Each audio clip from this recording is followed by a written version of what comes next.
Bienvenidos, les presentaremos un mapa 3D de los libros Pasaje al futuro y Ágilmente, creado por Ana Simonetta Bocchi. Hola, soy Ana Simonetta Bocchi, de la Cátedra de Seminarios de Competencias Básicas para la Educación a Distancia, de la carrera Licenciatura Ciencias en la Educación. Bueno, en este momento les voy a exponer mi trabajo práctico número 3 acerca de dos autores súper importantes, que es Santiago Bilinskis, Un pasaje al futuro, y Stanislav Bajrad, de Ágilmente. Bueno, son dos libros que yo pude entrelazar, digamos, esta información y me parecieron súper interesantes, a lo cual quiero citar a Santiago Bilinskis, que hace referencia, digamos, a cómo la sociedad va cambiando, que no es algo estático, y así como la sociedad va cambiando, por supuesto, los actores que están en ellos y en el plano de educación. Ahora bien, ¿qué pasa con esto? ¿Qué pasa con los avances tecnológicos también? Estamos viviendo en una sociedad que podemos decir que está escasa de herramientas, o bien que no se utilizan las herramientas correctamente. Por ejemplo, en el plano educativo, hoy por hoy tenemos las herramientas, como lo es en el plano de informática, tenemos diferentes dispositivos, comenzamos, digamos, a utilizar lo que es la IA, que es la inteligencia artificial, podemos citar a ChatGPT, pero está pasando que hay como una cierta resistencia. ¿Por qué? Porque está la incertidumbre de qué va a pasar. A ver, los chicos van a dejar de aprender, si les damos esto y es mal utilizado, que en realidad lo que este autor nos quiere decir es que nos tenemos que ayornar con estas nuevas informaciones. ¿Por qué? Porque vamos avanzando y no podemos quedarnos en el mismo lugar.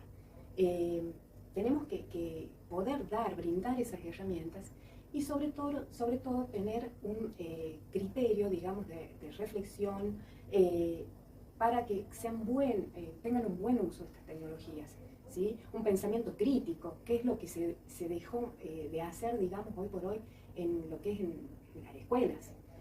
Bueno, acá en mi maqueta yo pude reflejar dos estructuras que, si bien son iguales, que tienen los mismos actores, los mismos sujetos, en este podemos ver en la primera que son todos iguales, del mismo color y con una misma estructura. Y atrás podemos observar los carteles, un pasado, ¿sí? Un pasado que era muy estructurado, que era diferente, en el cual en ese momento no teníamos la tecnología que hoy nos atraviesa. Tenemos un plano de transición, ¿sí? Un espacio, y acá tenemos el presente que está al principio, ¿sí? Porque es como que todavía no estamos involucrando, digamos, en este nuevo presente, con estas nuevas tecnologías, pero falta, ¿sí? Como podemos ver, tenemos acá la tecnología y tenemos un futuro incierto, pero que sí tenemos que comenzar a informarnos, de lo que está pasando y cómo podemos brindar herramientas a la nueva, digamos, generación. Acá podemos ver que tenemos la inteligencia artificial. Bueno, como bien sabemos, a veces nos admiramos, y yo creo que todavía personalmente lo puedo decir, falta mucho. Y a veces nos resistimos a decir, no, esto me cuesta, y en realidad ese futuro que no lo podemos predecir, pero sí podemos prepararnos, que es lo que nos habla Santiago Bilinskis, prepararnos, poder tener conocimiento de lo que va a suceder, ¿sí? No podemos decir, sí, esto va a ser así, pero sí podemos ir formando ese conocimiento. ¿Y cómo lo formamos? Tenemos que implementarlo, no solo en las aulas, sino como individuos, como sujetos de esta sociedad, como actores principales, ¿sí? Yo hace un tiempo me sorprendí, comencé a utilizar lo que es inteligencia artificial, y escuché un locutor, porque iba justamente en mi auto y escuché en radio, que decía que próximamente con la inteligencia artificial vamos a poder hasta detectar si estamos enfermos o no. Y esto muchas veces nos asusta porque decimos, ¿cómo? No puede ser, porque el cara a cara, digamos, el estar con otra persona se va perdiendo, y en realidad que lo que podemos acceder en el plano salud, a una salita cercana al barrio, a un hospital, o tenemos los primeros auxilios, digamos, cerca de nuestros hogares, es fácil. Pero hay mucha gente que no tiene esto y que es muy difícil de acceder. Entonces me pareció muy interesante porque no es decir, bueno, te tomo la temperatura, no es que la inteligencia dice, bueno, te tomo la temperatura y tenés esto, pero sí nos da una aproximación como, digamos, una solución un poco más rápida hasta acudir a un especialista. También podemos ver que en la pandemia, yo súper relacioné, digamos, este libro, Un pasaje al futuro, porque digo, en la pandemia nos encontramos con que estábamos muy desactualizados en todo el plano tecnológico. Desde que no sabíamos usar un Meet, no sabíamos qué era un Zoom, y nos tuvimos, ¿cómo hicimos? Y lo hicimos, nos tuvimos que informar, de hecho teníamos que estar trabajando desde casa con esta, digamos, con todas estas herramientas nuevas para nosotros, pero ya existentes, sin conocimiento, y lo pudimos hacer. Y que por ahí no podíamos ver a nuestros seres queridos y nos facilitó el poder, por lo menos, verlos o despedirnos mediante estas herramientas que, como vuelvo a decir, estaban, pero no las utilizábamos. ¿Por qué? Porque nadie nos informó, porque nosotros no nos informamos.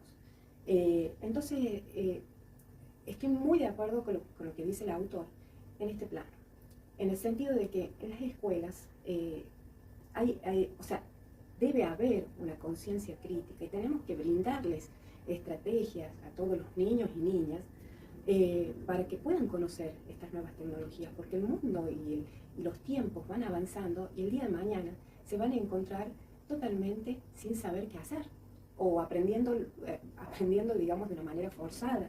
Entonces, a ver, ¿cómo hacemos esto? Porque también decimos, están las noticias que no son reales, o los hate, y bueno, pero hay cosas que no podemos nosotros evitarlas. Está, digamos, las noticias maliciosas, o eso no lo podemos evitar, pero sí podemos hacer, o sea, que puedan reflexionar, que puedan tener una conciencia crítica, el poder desarrollar, digamos, un buen uso, y cómo nos facilitaría también como docentes decir, bueno, como pudimos ver en mi maqueta, podemos ver que todos los individuos, todos los sujetos son diversos. El aprendizaje de un sujeto no es el mismo que del otro, son diferentes tiempos madurativos, y estas herramientas nos súper ayudan. ¿Por qué? Porque nosotros podemos adaptar, pedimos, por ejemplo, a ChatGPT información sobre un proyecto que queremos adaptarlos con las características de un grupo, pero si vemos que uno o dos no se ven reflejados con las características, podemos también buscar otras estrategias para poder llevar a cabo este grupo adelante y para que todos tengan un aprendizaje. Pero es importantísimo romper estructuras y poder seguir avanzando, porque de eso se trata. Entonces, todavía es muy gracioso, como también los autores lo evocan, ¿no? Cómo todavía la estructura de la escuela, ya desde el hecho de decir estructura, sigue siendo la misma. Mesa, silla frente al pizarrón, con una persona al frente y mirando hacia adelante. Y sin poder dar apertura para la creatividad, para la reflexión, porque si el alumno se siente un poco más al costado del otro, o si el alumno se quiere levantar un ratito, está mal, no se puede. Entonces, lo que Santiago Bilinkis nos dice, sería súper importante fomentar la creatividad, poder fomentar otra conciencia a través del juego también, como se fue perdiendo, digamos, más en la primaria podemos observar que de repente salen de nivel inicial a nivel primario y ya no vemos más juegos, ya las aulas son totalmente lisas, no vemos carteles, no vemos dibujos, no hay un juego en el que el sujeto sabemos que también aprende, obviamente jugando. Entonces es súper necesario poder recrear y poner en práctica las nuevas tecnologías que nos atraviesan. Y acá bien, con esto que nos dice Santiago Bilinkis de la creatividad, yo inmediatamente vino a mi cabeza lo que nos dice Stanislav Bajrak en su libro Ágilmente. Ágilmente trata de una serie de estrategias o una serie de pasos, reflexiones de cómo poder desarrollar nuestra creatividad, ¿sí? Porque nosotros vivimos en un mundo muy acelerado con la rutina diaria, que los chicos, que el trabajo, que la comida, y no tenemos un tiempo de esparcimiento. Entonces nosotros para desarrollar esa creatividad tenemos que tener un tiempo necesario para estar tranquilos, relajarnos y poder desarrollar nuevas ideas. Bueno, él hace referencia, acá como pueden ver yo tengo el cerebro, lo que nos dice que el cerebro posee una neuroplasticidad. ¿Esto qué significa? Que se puede ir generando nuevas transmisiones neuronales, ¿sí? Y que el cerebro, como muchas personas creen, no envejece el cerebro. Lo que envejece puede ser nuestro cuerpo, pero nuestro cerebro no envejece. Lo que sucede es que nuestro cerebro trata de reducir energía todo el tiempo. Entonces, por ahí le queda más cómodo al cerebro no gastar tanta energía. Esto se llama entropía. Y entonces nuestra parte creativa es como que queda un poco dormida. Pero si nosotros decimos, da un ejemplo súper interesante, ¿no? Si nosotros vemos de noche la ciudad con diferentes faroles encendidos, algunos que titilan, otros que están siempre encendidos, y vemos oscuridad. Lo que nosotros tenemos que hacer es poder sentir, poder mirar y poder crear. Acá es cuando se da un insight, ¿sí? Poder accionar de ese momento, de las sensaciones, de los que podemos crear, esa idea que tenemos, se da un insight. Y luego se da esta creatividad, ¿sí? Que nos dice que la creatividad, bueno, acá yo también quería mostrar, ¿sí? Acá vemos a una persona, ¿sí? Que está en un momento de relajación y que va desarrollando un insight, pone en acción lo que vio, pero esta creatividad obviamente también tiene que ser, una vez que ya tenemos la idea, la acción, esta creatividad la compartimos con la sociedad o con la cultura, ¿sí? Y de ahí podemos ver si realmente se refiere a lo creativo. Bueno, Stanislao nos dice, ¿no? De los diferentes hemisferios cerebrales, el hemisferio derecho, ¿sí? Referido a la creatividad, y el hemisferio izquierdo es el razonamiento lógico, ¿sí? Y acá hace una distinción súper importante porque tenemos un cerebro reptiliano que es de más de 500.000 millones de años. El cerebro reptiliano, digamos, son las alarmas, las alertas, y después tenemos un cerebro límbico, que el cerebro límbico son las emociones, que posee una amígdala en el medio, en el centro del cerebro, que digamos que son todas las emociones, como que siento, amor, odio, todo lo referido a las emociones. Y el neocórtex es el lenguaje, ¿sí? Lo que nos dice Stanislao, citando, digamos, a otro autor, perdón, es que muchas veces se creía que somos seres racionales. Y en realidad está comprobado que hace millones de años somos seres emocionales. Por eso muchas veces decimos, uy, me dejé guiar por esta emoción, por eso no lo pensé, hice lo que sentía. Entonces somos seres emocionales. Luego de ser emocionales, pensamos, razonamos. Obvio que hay una interconexión entre estas partes. Y otra diferencia que hace es que, bueno, el cerebro es como nuestra caja, es la estructura.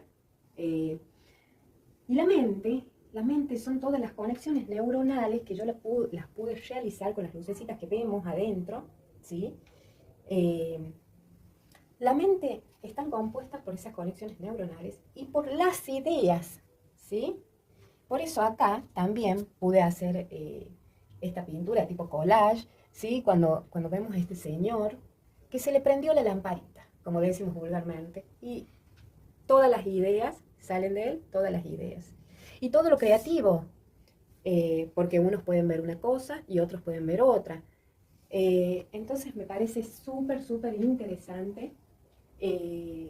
Estos dos libros, la verdad que me transportaron, me hicieron relacionar con lo que es la vida diaria. Aparte que nos da muchas estrategias, muchos ejercicios para activar, digamos, nuestro hemisferio derecho de la creatividad, a los cuales hice bastante, y la verdad que me encantó. Así que bueno, esta sería mi exposición, espero que les haya gustado. Muchísimas gracias.